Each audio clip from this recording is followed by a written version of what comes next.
Fala, Itavano, tudo bem? Bom, nós terminamos a nossa parte de América Anglo-Saxônica e agora nós vamos entrar na parte de América Latina. Bom, a aula de hoje eu vou pegar mais o quesito livro, porque a Paula pediu para usar mais o livro, né? Então, vou estar deixando as páginas, vou estar falando sobre os tópicos que eu vou estar falando com vocês e vou estar colocando aí as páginas para vocês acompanharem no livro, fazerem uma leitura. Bom, primeiro a gente precisa fazer um recorte, né? A América Latina no livro está na página 184 até a 194. E aí, esse recorte que eu falo é o recorte do que é a América Latina. Bom, relembrando, a América Latina é toda essa parte aqui, que vem desde o México até o extremo da Argentina, onde a gente tem lá o Ushuaia, que é conhecido como o fim do mundo. Bom, então, tudo isso aqui é América Latina, que, como a gente viu, tem como característica ser composta por países subdesenvolvidos. Bom, no nosso livro, a gente vai estar falando aí. Opa,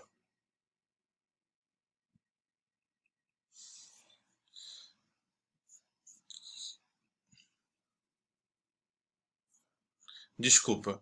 No nosso livro, a gente vai estar falando aí da América Latina nesses quesitos aqui. Deixa eu aumentar aqui um pouquinho para vocês, senão vocês não vão conseguir enxergar.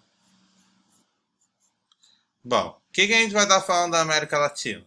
No quesito população, miscigenação, distribuição e crescimento e a desigualdade social. Bom, no que diz respeito à população da América Latina, essa população, quando a gente compara com a América Anglo-Saxônica, ela é uma população mais elevada, né? Ou seja, o quantitativo populacional da América Latina é maior do que o dos países ricos, que é a América Anglo-Saxônica.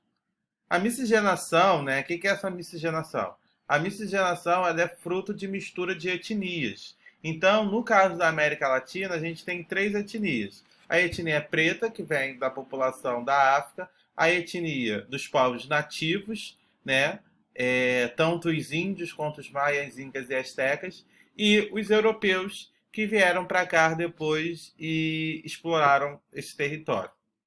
Na questão de fluxo migratório, né, o fluxo migratório ele tem a ver com primeiro o que é migração? É sair de um local para o outro.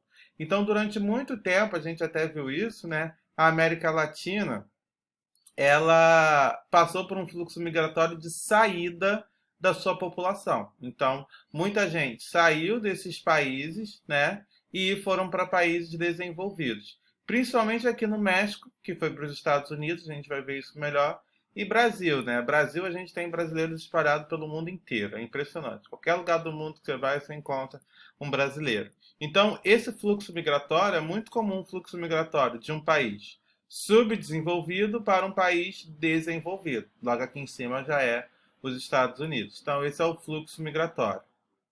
No que diz a distribuição populacional, a gente tem alguns países, né, como Brasil, Argentina e México, são países que têm uma grande concentração da população, né? E esse crescimento da população, ele tende, por mais que hoje em dia a América Latina tenha um quantitativo populacional bem maior do que a América Anglo-Saxônica, esse perfil ele vem diminuindo. Por que ele vem diminuindo? As pessoas cada vez menos têm tido menos filhos, a taxa de natalidade vem diminuindo. É só a gente pegar um recorte, como eu falo, né, da nossa própria realidade, né, do Brasil e da nossa família. Quantos filhos nossas avós tiveram? Quantos filhos nossas mães tiveram? E quantos filhos nós queremos ter? Então a gente tem três gerações e uma taxa de natalidade completamente diferente. Na época da minha avó teve 12 filhos. E isso era super comum. Minha mãe já teve um filho, né? Meu pai, dois filhos, né? E parou aí.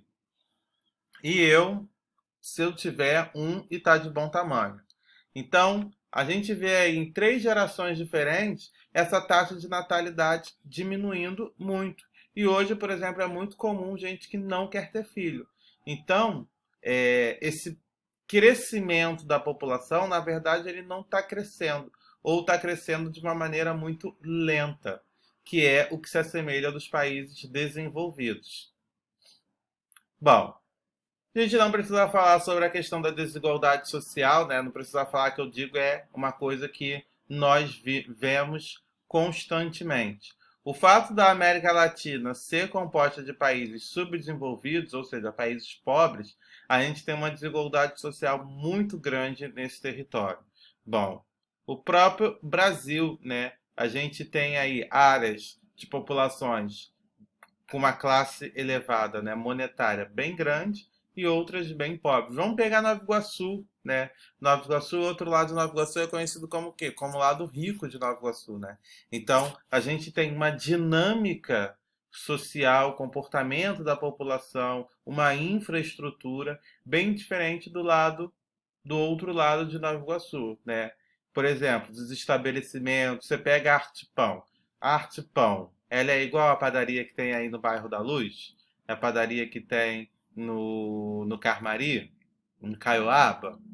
Não, né? Por quê? Porque ela é para perdão, sociais diferentes. Você vê lá as praças lá do outro lado de Nova Iguaçu, né? Você já tem uma praça com skate, campinho de futebol, quadra de tênis, a quadra para fazer vôlei de areia, né? Botaram ali areia de praia.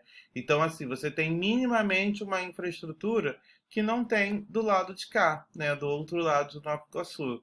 Então, essa desigualdade social, peguei um exemplo de Nova Iguaçu, mas às vezes a gente pega Rio de Janeiro, a gente tem apartamentos que valem R$ 1 milhão e atrás do apartamento a favela que não tem nem saneamento básico. Então, isso não é só uma característica do Brasil, não, tá, gente? Isso é de toda a América Latina. Então a gente sempre vai ver essa desigualdade social no que diz da América Latina. Bom, os exercícios, vocês vão estar aí fazendo os exercícios do livro na página 125, do número 1 ao número 7, tá? Leia essas páginas do livro para responder esses exercícios e assistam o vídeo, que vai ajudar muito. E é isso. Só vão dar os exercícios. Você tem a semana inteira para fazer 7 perguntinhas. Então, a aula dessa semana é molezinha. Então é isso. Qualquer dúvida é só perguntar. Tchau, tchau.